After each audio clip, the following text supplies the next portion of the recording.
अयोध्या में राम मंदिर व बाबरी मस्जिद विवाद सुलझने के बाद अब काशी और मथुरा का विवाद भी जोर पकड़ने लगा है।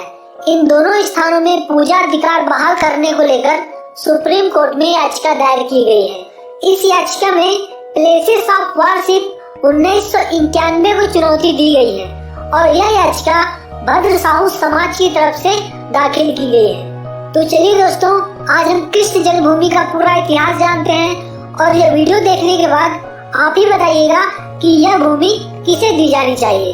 दोस्तों, कृष्ण की जन्मभूमि को प्रेम नगरी भी कहते हैं। मथुरा में शाही मस्जिद, ईदगाह और कृष्ण जन्मभूमि का मंदिर बिल्कुल अगल बगल है और यहाँ पर पूजा अर्चना और 5 वक्त की नमाज बिल्कुल नियमित रूप से पढ़ी जाती है। जिस जगह पर आज श्री कृष्ण का जन्म स्थान है, वहाँ 5000 साल पहले श्री कृष्ण के मामा राजा कंस का कारागार हुआ करता था। इसी कारागार में रोहिणी नक्षत्र में आधी रात को भगवान श्री कृष्ण ने जन्म लिया था और इस बात को इतिहासकार डॉक्टर वासुदेव शरण अग्रवाल ने और साक्ष्यों के आधार पर कृष्णदत्त वाजपेयी ने भी स्वीकारा कि यही कृष्ण की असली जन्मभूमि है। और जन मान्यताओं के अनुसार कारागार के पास सबसे पहले भगवान श्री कृष्ण के प्रपौत्र ब्रजनाथ ने कुल देवता की स्मृति के लिए एक मंदिर बनवाया था और आम लोगों का मानना है कि यहाँ मिले शिलालेख और ब्रह्म लिपि में लिखा हुआ है कि यहाँ सुदास के राज्यकाल में वसु नामक व्यक्ति ने कृष्ण की जन्मभूमि पर एक मंदिर, तोरा द्वार और वेदिका का निर्माण करवाया था। और इतिहासकारों का मानना है कि सम्राट विक्रमादित्य के शासन काल में दूसरी बार 1400 ईस्वी में एक विशालकाय और भव्य मंदिर का निर्माण करवाया गया था। उस समय मथुरा संस्कृति और कला के बड़े केंद्र के रूप में स्थापित हुआ था। इस दौरान हिंदू धर्म के साथ साथ बौद्ध और जैन धर्म का भी विकास हुआ था। इस दौरान मथुरा के आसपास बौद्धों और जैनियों के विहार और मंदिर भी बने। इन निर्माणों के प्राप्त अवशेषों से यह पता चलता है कि भगवान श्री कृष्ण का जन्म स्थान बौद्धों और जैनियों के लिए भी आस्था का केंद्र रहा था। इसके बाद 1150 ईस्वी में राजा विजयपाल देव के शासन काल के दौरान कृष्ण की जन्मभूमि पर एक नया विशालकाय और भव्य मंदिर का निर्माण करवाया गया था। लेकिन इस मंदिर को 16वीं शताब्दी की शुरुआत में लुटेरे सिकंदर लोदी के शासन काल में नष्ट करवा दिया गया था। इसके लगभग 125 वर्षों के बाद क्रूर शासक जहांगीर के शासन काल के दौरान ओरछा के राजा वीर सिंह देव बुंदेला ने इसी स्थान पर चौथी बार मंदिर बनवाया और कहा जाता है कि इस मंदिर की भव्यता से चिढ़कर लुटेरे औरंगजेब ने सन 1669 में इस मंदिर के गुम्बज को तोड़वा दिया और इसकी जगह एक मस्जिद का गुम्बज बनवा दिया था। और हिंदू संगठनों का यही मानना है कि मस्जिद के स्थान पर ही श्री कृष्ण का जन्म हुआ था। इसके बाद आगे चलकर ब्रिटिश शासन काल में सन 1815 में नीलामी के दौरान बनारस के राजा पट्नीमल ने इस जगह को खरीद लिया।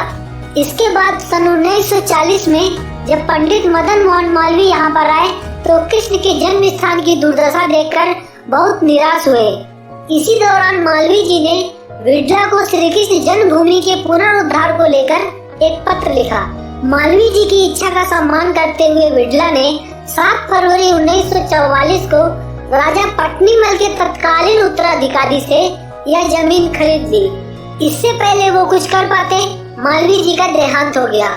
उनकी अंतिम इच्छा के अनुसार विड़ला ने 21 फरवरी 1951 को श्री कृष्ण जन्मभूमि ट्रस्ट की स्थापना की। लेकिन ट्रस्ट की स्थापना से पहले ही यहाँ रहने वाले कुछ मुसलमानों ने 1945 में हाई कोर्ट में एक याचिका दाखिल कर दी।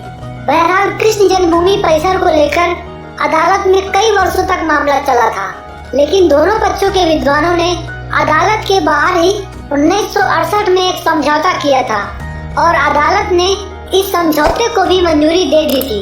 लेकिन इस समझौते में भी जो श्री कृष्ण का वास्तविक जन्म स्थान है वो मुसलमान पक्ष की ओर चला गया।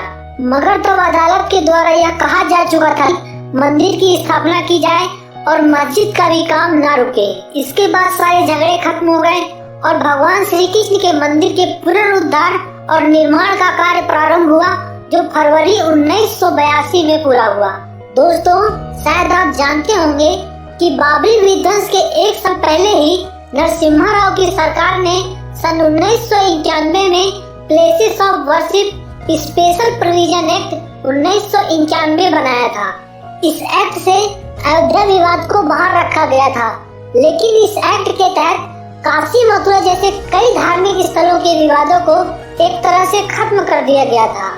दोस्तों, शायद आप नहीं जानते होंगे, places of worship special provision act 1991 को यूपी सिया सेंट्रल बोर्ड के चेयरमैन वसीम रिजवी भी खत्म करने की मांग कर चुके हैं और उन्होंने कहा था कि एक स्पेशल कमेटी बनाकर कोर्ट की निगरानी में विवादित मंदिरों की ठीक जानकारी इकट्ठी की जाए और अगर साबित होता है कि वे हिंदू धर्म के स्थलों को तोड़कर बनाई गई हैं, तो उन मस्जिदों को हिंदुओं के हवाले कर दिया जाए।